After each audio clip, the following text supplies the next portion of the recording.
Егер жер шарындағы шөл атаулының барлық түрін, жалаңаш құзаршын қара тауларды, жапан түздің не ақшағаладай ағараңдап, не батар күннің нарт қызыл нұрындай жалқынданып, алыстан көз арбап тұратын көркем мұнаралары мен алдырмас қорғандары бар сиқыр таш шаһарларын, құм шағылдар төккен әшекейлерді, сорлардың сан сапат түрлерін, шыңдар мен құзарттардың теңдесі жоқ не керемет үлгілерін өз көзіңізбен көргіңіз келсе, тастай боп тыңылдап жататын айдын тақырларды өз аяғыңызбен басқыңыз келсе, бояулардың не ғажайып сесімен реңкін, ағын сулар аямай шимайлаған ою өрнектерді, құба түзде құландай жортқан жебір желдің қолынан не келетінін, шөлдің тағы басқа талай ғаламаттарын қызықтағыңыз келсе, Маңғыстаудан артық жерді бәрібір таба алмайсыз. Шөл табиғатының алуан құбылыстарының бәрі осы бір асыл қазына жиған алтын сандықтай аядай өлкеден түгел шұрасады. Алтын сандықтағы қыруар байлыққа әлі ешкімнің қолы тиген жоқ. Уақыты келгенде ит арқасы қиям Маңғыстау пайдалы қазбаларды өндіру мен өңдеудің аса ірі орталығына айналып шыға келеді. Бұл өлкө ұйықтап жатқан арудай өзінің оянар сәтін күтуде. 20 ғасырдың 30 жылдары Маңғыстау байлығын игеру мәселесі ауызға алына бастады. Советская степь газетінің 1930 жылғы 5 июль күнгі санында Соболевскийдің Қарабұғаз Маңғыстау комбинатын құру керек деген көлемді мақаласы жарияланды. Ол кезде Совет инженерлерінің Каспийдің шығыс бетіндегі барша қазба байлықтарды қатар игеріп, жаңа индустриялық бойлық ашу идеясын қызу қолдағанын Паустовскийдің Қарабұғаз повесінен жақсы білеміз. Соболевскийде ембі мен челекенде мұнай, Қарабұғазда химия өнеркәсібін ойдағыдай дамытуда Маңғыстау кен көздерін ашу үлкен қызмет атқарған болар еді деп есептейді. Оның пікірінше, бұл түбекті ең алдымен фосфорит өндіруді қолға алған дұрыс.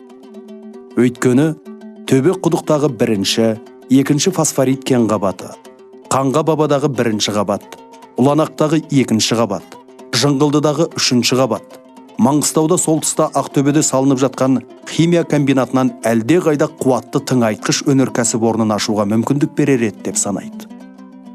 Маңғыстау түбегінің байлығын комплексті түрде игерудің мүмкіндіктерін жан-жақты зерттеу қолға алына бастады.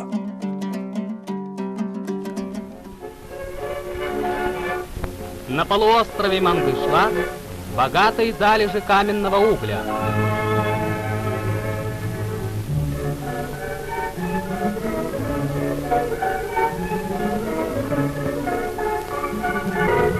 В этом году начата разведка Гдыл-Каспак-Айрджальского месторождения, запасы которого достигают 20 миллионов тонн.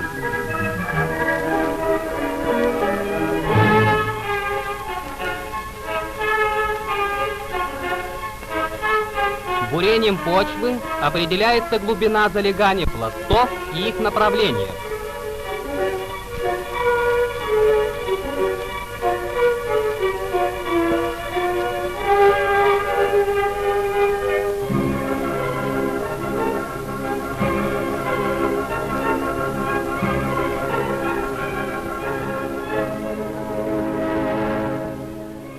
Түбекті соғысқа дейінгі 1937-1941 жылдары, соғыстан кейінгі 1947-1949 жылдары геологиялық зерттеу жұмыстарын профессор Макринский басқарды.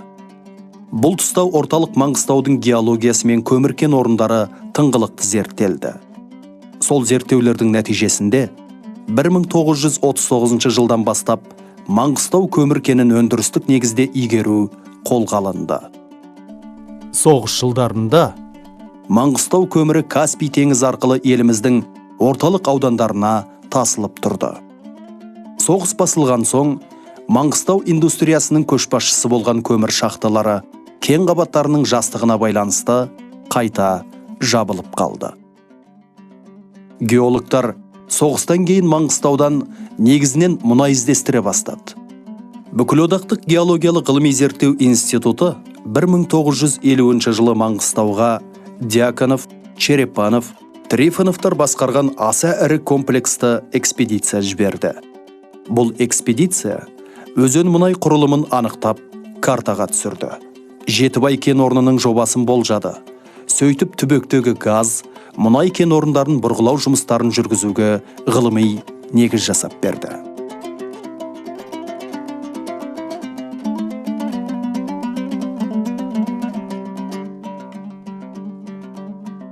Маңғыстауды зерттеу жұмыстары 60 жылдардан бастап, Қазақстан геологтарының Маңғышлак газонефтеразведка, Казнефтегеофизика трестерімен Батыс Қазақстан геология басқармасының қолына көшті. 1959 жылы Гурьев қаласында Маңғыстау мұнайы мен газын игеру проблемалар жайында одақтас республикалар өкілдерінің қатысуымен өткен Қазақ СССР ғылым академиясының көшпелі сессиясы түбек байлықтарын шын мәніндегі индустриялық негізде игерудің басы болды. 1966 жылы Маңғыстау мұнайын ашқан Досмұхамбетов, Дьяконов, Есенов, Иванов, Имашев, Калинин, Махамбетов, Матвеев, Токарев, Черепанов, Өзбекқалиев жолдастарға Лениндік сыйлық берілді.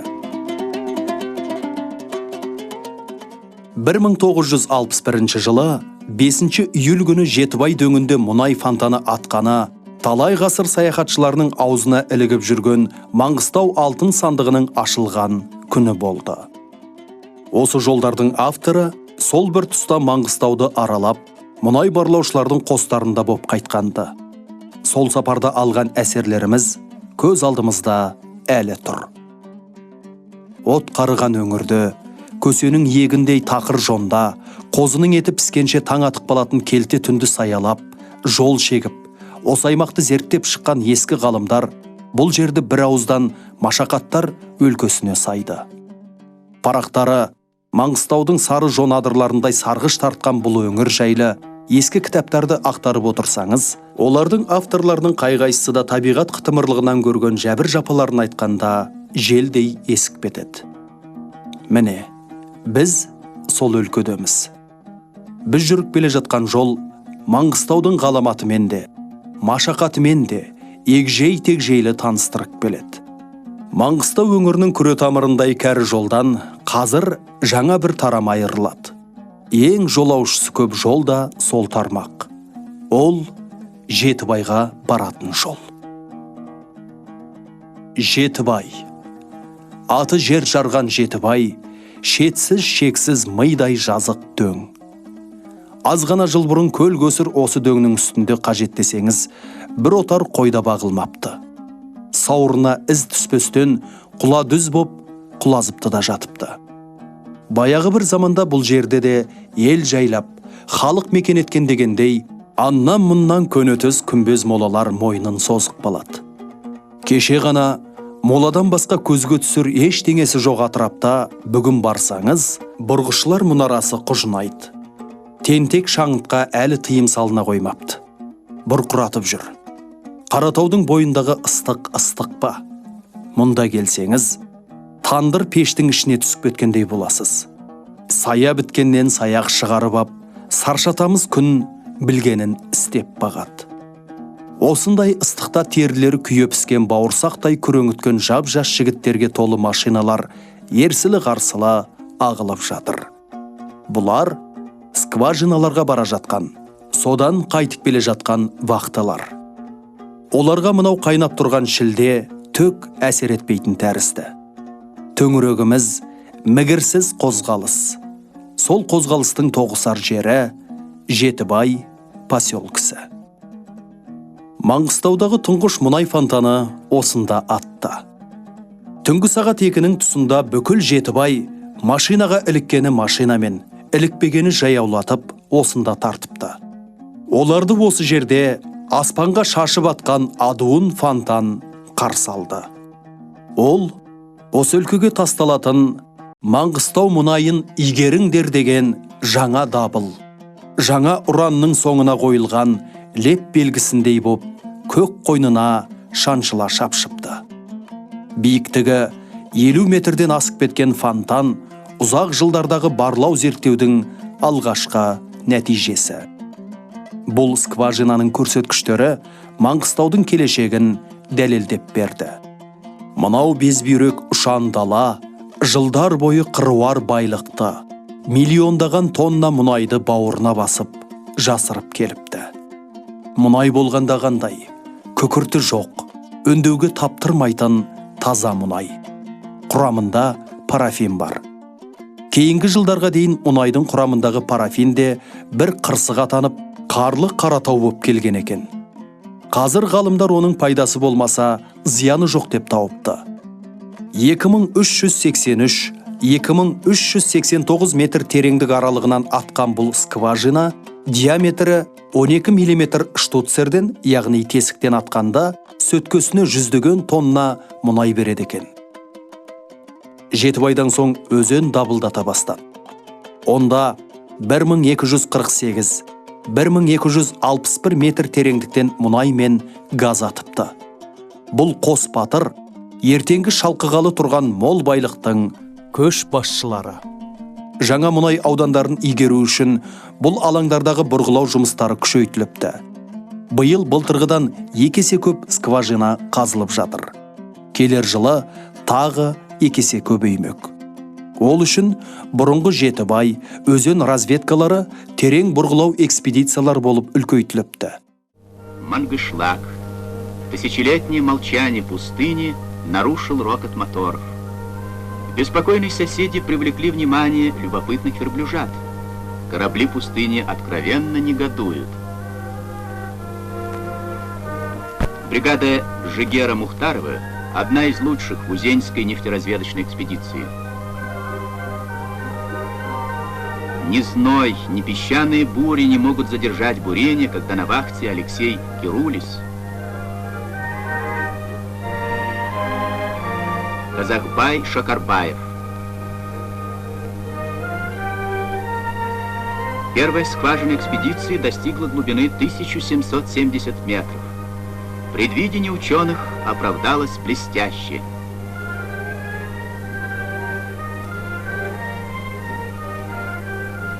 Вот она, долгожданная мангышлакская нефть. Этот день особенно радостен старшему геологу экспедиции Бекену Алиеву, буровому мастеру Алексею Ивановичу Губанову, старшему инженеру Исе Назымову.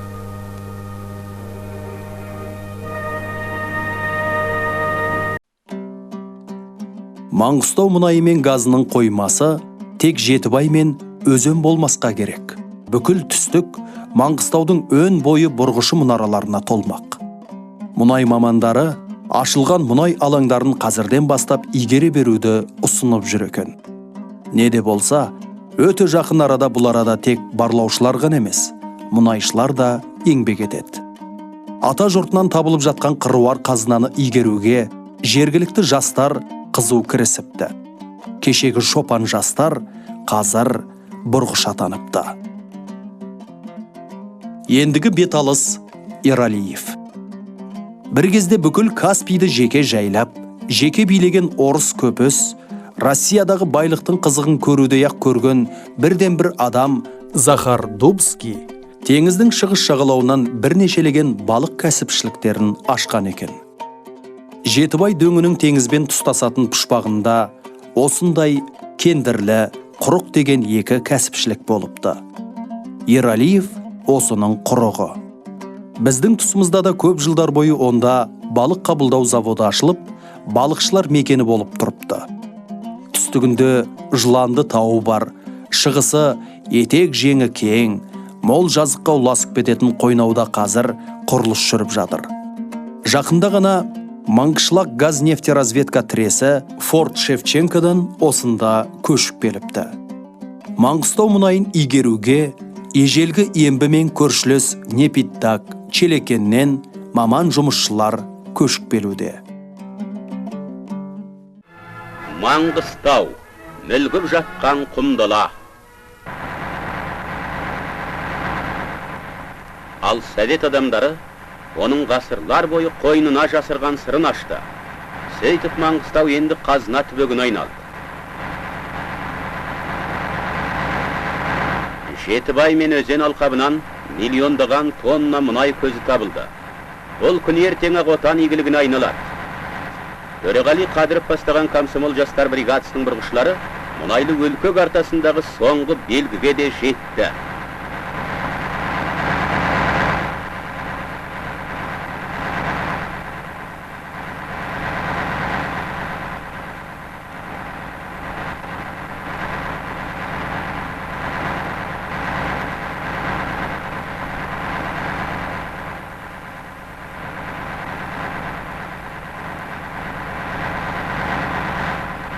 Бригада 1450 метрлік тереңдікті мерзімінен 10 күн бұрын бұрғылап бітірді. Мәне, жер қойнауы да байлығын ақтара бастады. 1974 жылы 22 январ күні Маңғыстау түбегінің ең қиыр солтүстігінде Каспий жағалауындағы Қаражанбас дейтін жаңа кен орнында аса қуатты мұнай фонтаны атқылады.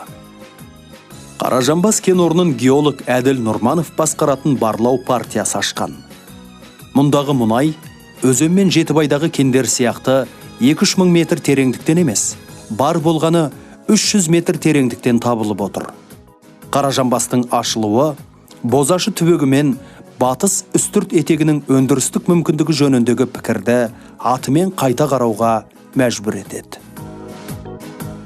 Бүгін таңда Каспий мен Арал, Жем мен Қарабұғаз аралығын алып жатқан ұшан даланың мұнай мен газ табылмай отырған пұшпағы кемдегем. Құлазған қу медиен дала. Бұл өлкені егжей-тегжейлі зерттеген көрнекті географ, СССР ғылым академиясының корреспондент мүшесі Федорович айтқандай, алтын толы асыл сандыққа қалай айналып жүр. Маңғыстаудың қу медиен даласының алтын толы асыл сандыққа айналуы жерасты лабораториясының ғасырлар бойы дамылсыз қызметіне тығыз байланысты. Жерасты мен жерүсті күштерінің мол өзгерістері Маңғыстаудың қойнын асыл қазынаға толтыра беріпті. Мұнай мен газға осынша бай Маңғыстау өзге пайдалы кендерге де кендемес. Төменгі және жоғарғы юра қабатынан тас көмір табылды. Алексейчиктің анықтауынша Маңғыстау көмірінің құрамында 2% күкірт бар. Түбектегі бор дәуірінің шөгінділері қабаттарында фосфорит кені көп ұшырасады. Ол кендердің қалыңдығы 45 сантиметрге дейін жетеді. Андрусов олигоцен қалдықтары қабатынан марганец кен көздерін ашты. Қаратаудағы Перім, Триас қабаттарының бірнеше жерінен мыс, темір кендері табылды. Темір кендері сол сияқты юра және төменгі бор қабаттарынан да ұшырасты. Маңғыстау мен үстірттегі плиоцен қалдықтары қабаттарынан аса құнды құрылыс материалдары болып есептелетін ұлутас кен орындары көптеп ашылуда.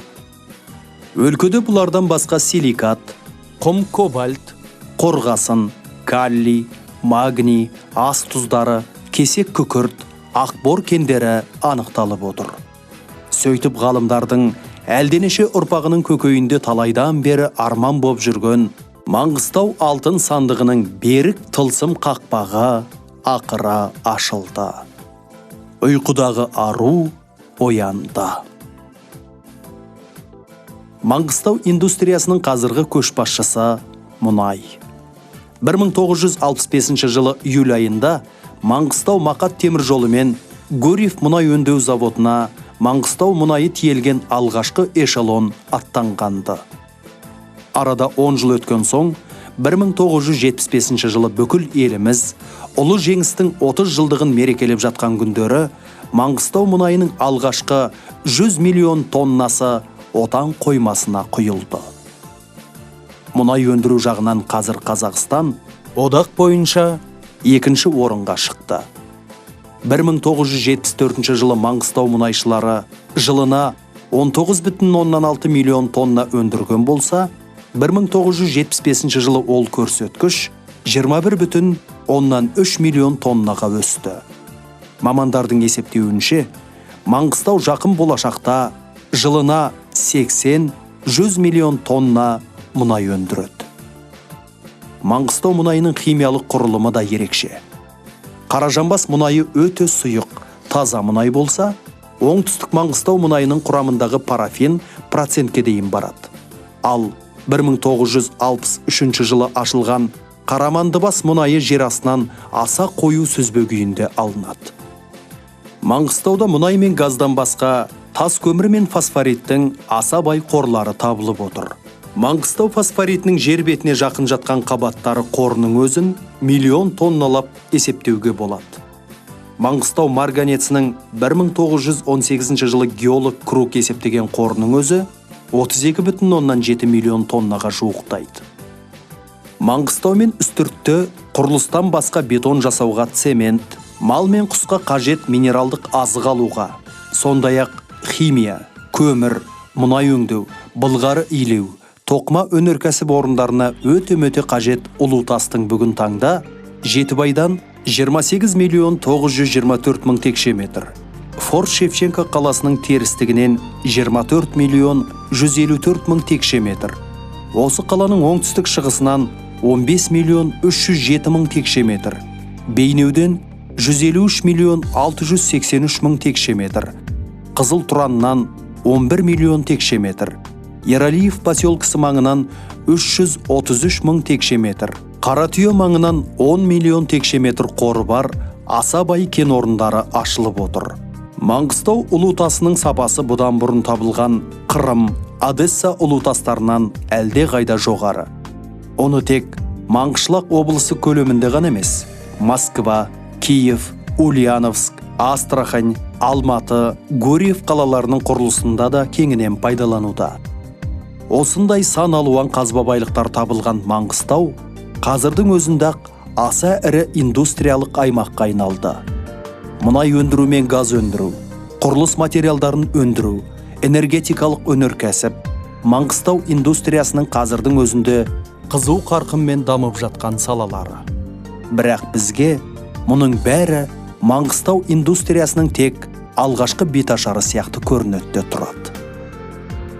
Маңғыстау мұнайының айрықша құрамы бұл өлкеде тек мұнай өндіру өнеркәсібін ғана емес, мұнай өңдеу өнеркәсібін де өркендетері сөзсіз.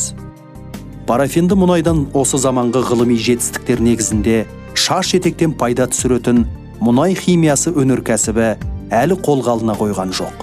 Ал газ айыру, газ өңдеу, газдан бұйымдар жасау өнеркәсібінің ең алғашқы пионері Жаңаөзен қаласындағы Қазақ газ өңдеу заводының бірінші кезегі енді ғана пайдалануға берілді. Маңғыстаудың мұнай, газ, ұлутастан басқа қазба байлықтары әлі қол тигізусіз тың жатыр. Олар бұл өлкеде жаңадан қара металлургия, кен қазу, кен байыту, минералдық тыңайтқыштар өндіру өнеркәсіп салаларын ашумен қоса, қазірдің өзінде негізі салынған түсті металлургия, химия, микробиологиялық өнеркәсіпті кеңінен дамытуға аса қолайлы жағдай жасайды. Бұл өлкенің байлығы тек қазба байлықтарымен ғана шектелмейді. Маңғышлақ облысы, РСФСР, Түркменстан, Әзербайжан республикаларының көршілес облыстарымен бірге кәрі Каспий байлығын игеруге де белсене атсалысады.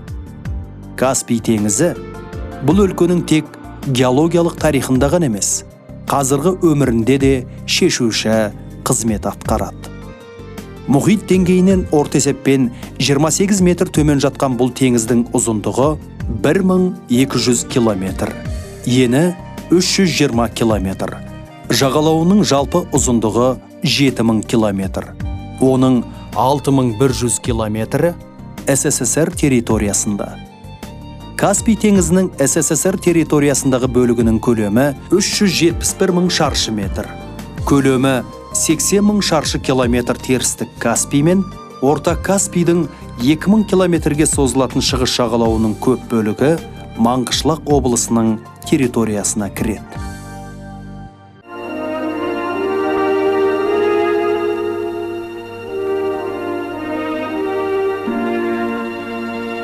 Почти половина добываемой нефти транспортируется из порта Актау морскими дорогами.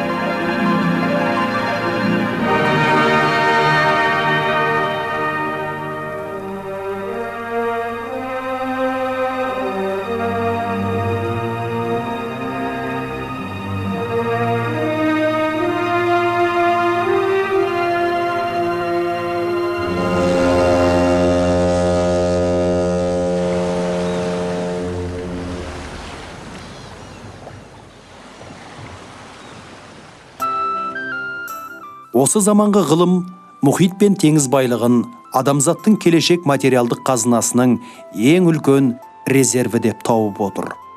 Ғылым анықтаған 106 химиялық элементтің 70-і теңіз суының құрамында ұшырасады. Теңізден алынатын минералдық қазыналарға Каспий теңізі де аса бай. Каспий суының тұздылығы дүниежүзілік мұхит суының тұздылығынан өте жоғары. Каспий суының орташа тұздылығы 12,7-12,8%. Ал оңтүстік шығыс Каспийде 13,2%-ке дейін жетеді. Мұндай тұзды судан халық шаруашылығына пайдалы минералдық байлықты көптеп өндіруге болады.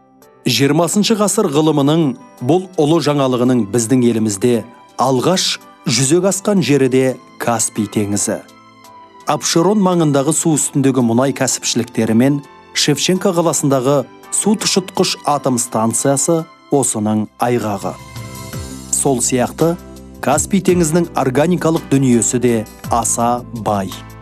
Бұл теңізде бактериялардан түзілетін биомасса 1,600,000 тоннаға, макрофиттерден түзілетін биомасса 3 миллион тоннаға жетеді.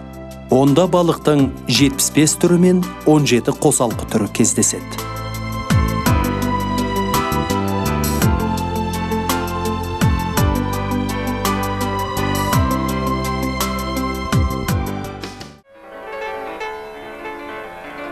Қарағанды кемесі міне Шевченко қаласының портынан балық аулауға шықты.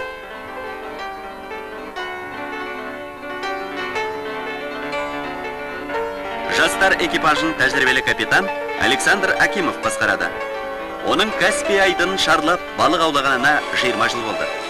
Ал мұндай әрбір сапардың өзі 10-12 күнге созылады.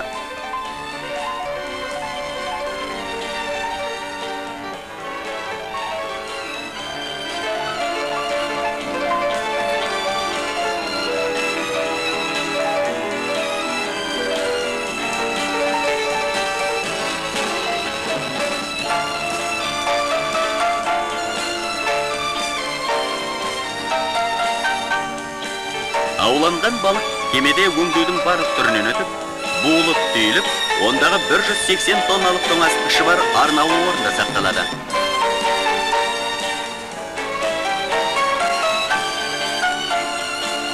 Қарағанды кемесінің экипажы үстіміздегі жылдың 1-90-ның жоспарын 1500 центнер артық орындады.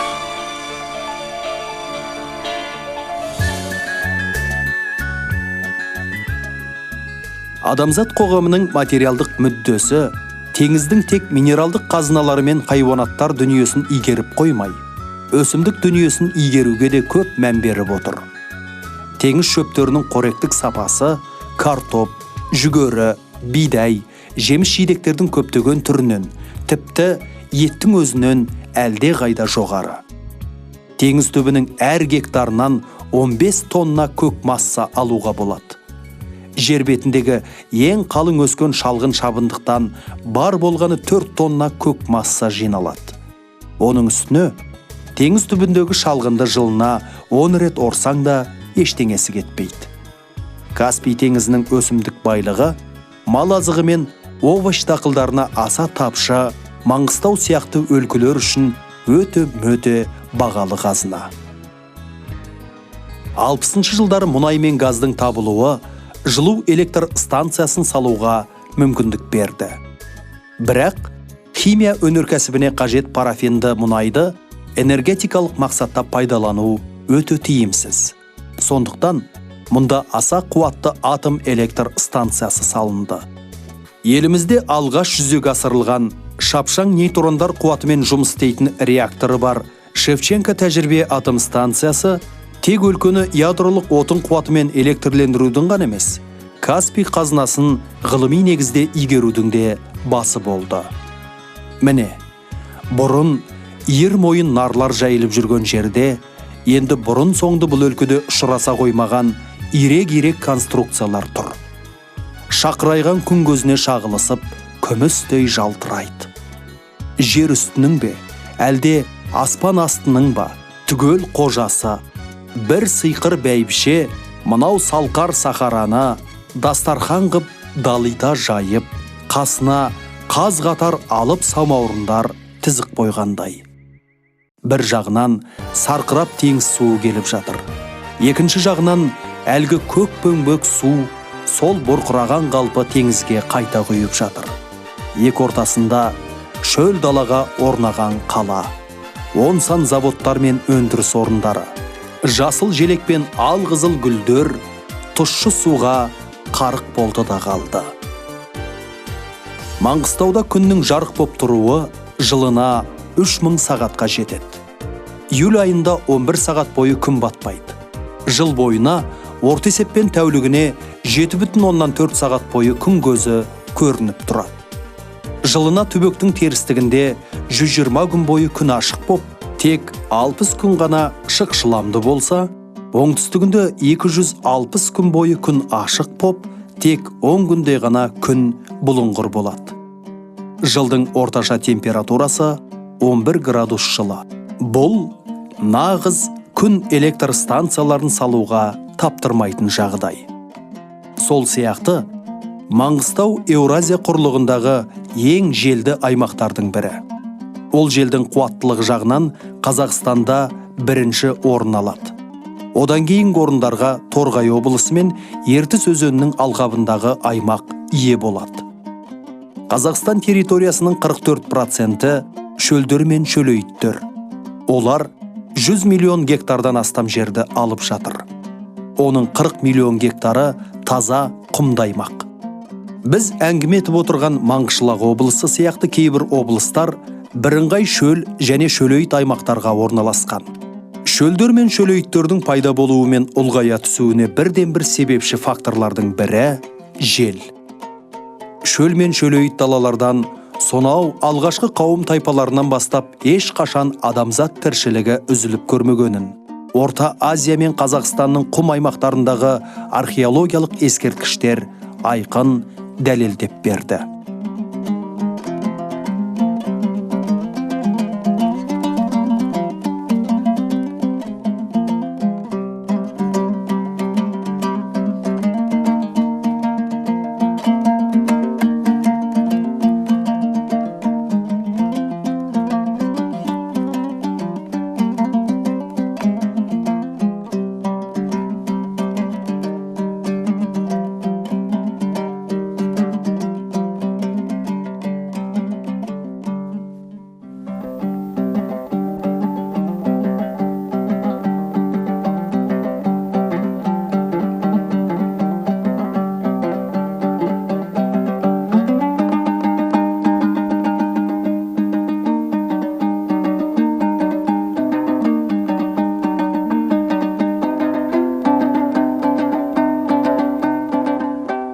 Қойдың қолға үйретілуі адамдарды алыс жайылымдарды игеретін көшпелі мал шаруашылығын кеңінен өрістетуге итермелеген.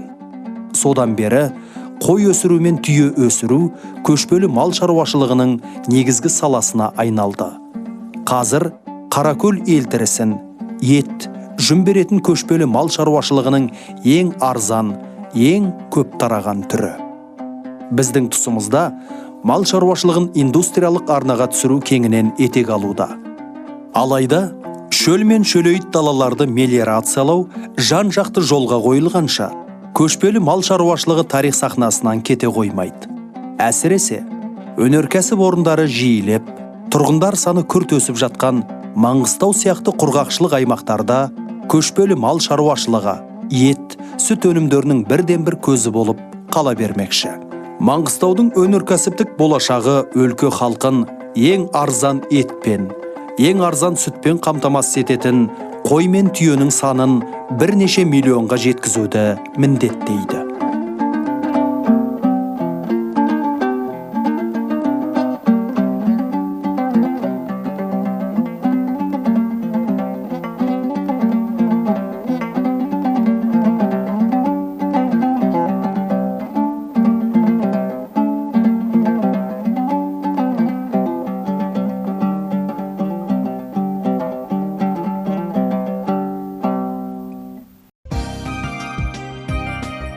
Қай заманның жолаушылары да қайран қап жазған бір жай бар. Маңғыстауда келе жатсаң, кенет алыстан көзіңді тартып, ғажайып қала көрінеді. Көк тіреген мұнаралар мен ақ шаңқан үйлер, жайқалған жасыл желек, жан жағы шалқар көл. Әлгінде ғана қайда қарасаңда құлазып тұрған құла түз, кезерген кебірлер мен айнатаз тақырлар, жер тістеген жермешел бұталар мен сілікпесі шыққан сілті шөп, жым жылас ғайып боп, ойда жоқта пейіш қойнауына еніп кеткендей, таңдайыңды қағып, таңырқаумен боласың. Таң атқалы іш пыстырған мимырт жүрістен жалыққанда, көңіліңе оралған көп қиял, табан астында шындыққа айналып, көз алдыңа көлкөштеп тұра қалғандай. Шыжғыра күйдірген шілденің күнінен миың зеңіп, көзіңе қос көрініп тұрма, әлде мынау сазарып жатқан сар даладағы әлде бір сиқыр күш мазақтап тұрма, біле алмай дал боласың. Оның сырына бесін ауа түсінесің. Сам жамырай, сағым шалып тұрған жал-жалдың басындағы мөлдірігі меруерт қалалар күл болып көк құшқандай. Қалқып жатқан айна гүлдері айдаһар жұтып кеткендей. Жайқалған желек әлде бір тажалдың табанына түсіп тапталып қалғандай. Жан жағындағы жүдеу бас дүние бәз баяғы таз қалпына қайта түседі. Бірақ жаңа ғана көз алдыңда жайнап тұрған әдемі елесті енді қайтып естен шығара алмайсың. Ол көкейіңе мәңгі өшпейтін арман боп орнайды.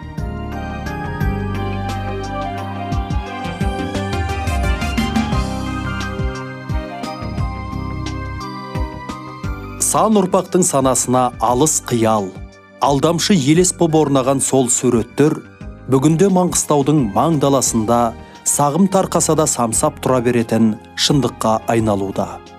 Кәрі Атыраудың елсіз жағасында шағала түсті шаңқан қала орнады. Жобалаушылар қала салудың дүниежүзілік практикасында бұрын соңды ұшыраспаған шешім қабылдады. Жаңа қаланың теңіз жағалауын бойлай салынғаны дұрыс деп табылды. Өйткені аңызақты шөл даладағы қалаға теңіз қойнауынан есетін салқын леп ауадай қажет еді. Шевченко қаласы архитектуралық шешімнің сәнділігімен де, тиімділігімен де ерекше көзге түседі. Оның жобасы талай халықаралық көрмелерде бас жүлдеге ие болды. Шөл аймақта осы заманғы қала салудың теңдесі жоқ үздік үлгісін жасаған Ленинград архитекторларының бір тобына Шевченко қаласының жобасы үшін СССР мемлекеттік сыйлығы берілді.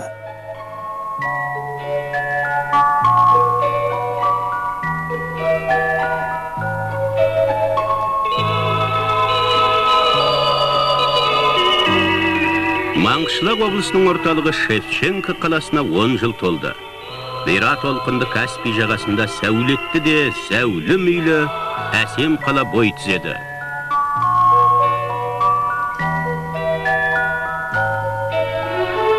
Қазына түбегінің астанасы келешекте бұдан да жақсыра түспек. Сәулетшілер қиялынан туған бүгінгі жоба көнертең ақ жаңа проспектілер бойында сап түзеген сәулетті жаңа үйлерге айналары сөзсіз. Отандық архитектура мектебі құрғақшылық аудандарда құрылыс салудың мұндай тамаша тәжірибесін одан әрі жалғастыруда. Теңізден алыста, жан жағын тақырлар мен алапат қазан шұңқырлар қоршаған мидай жазықта жергілікті ұлы тастан салынған қырмызыдай құлпырған қызғылт қала тұр. Бұл Жаңаөзен қаласы.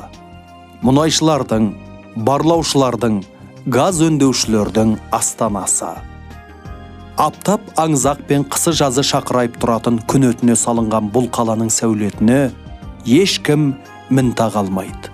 Желден, күн көзінен қорғанатын микроклимат жасауда жобалаушылар шөл аймақты қоныстанғандардың көп ғасырлық тұрмыс тәжірибесімен осы заманғы құрылыс өнерінің жетістіктерін шебер үйлестіре білген.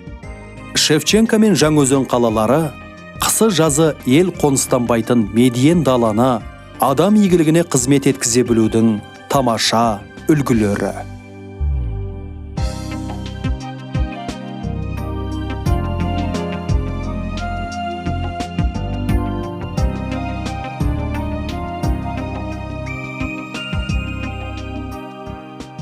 Сонымен қазіргі Маңғыстауда ақшағала қалалар да, көк түреген мұнаралар да бар. Өйткені тарих үшін қасқағым уақыт 10-15 жыл ішінде өлкені осынша адам танымастай ғып өзгертіп, жасартып жаңғыртқан жасампаз еңбектің қай қиялыңды да шындыққа айналдырарына сенбеске ешқандай хақыңыз жоқ. Сол адамзат ақыл ойы ғасырлар бойы күресіп келген жер асты мен жер үстіндегі, су мен су астындағы әр топырақ, әр тамшы ылғал, әр жұтым ауа мен әр түйір дәнді адамдардың жарқын бақытына қызмет еткізу жолындағы асқақ арман, абзал мақсаттардың өз дәуіріңде, өз көзіңше, өз өлкөңді, өз замандастарыңның қолымен жүзеге асып жатқанын көргенде қалай марқаймайсың, қалай масаттанбассың.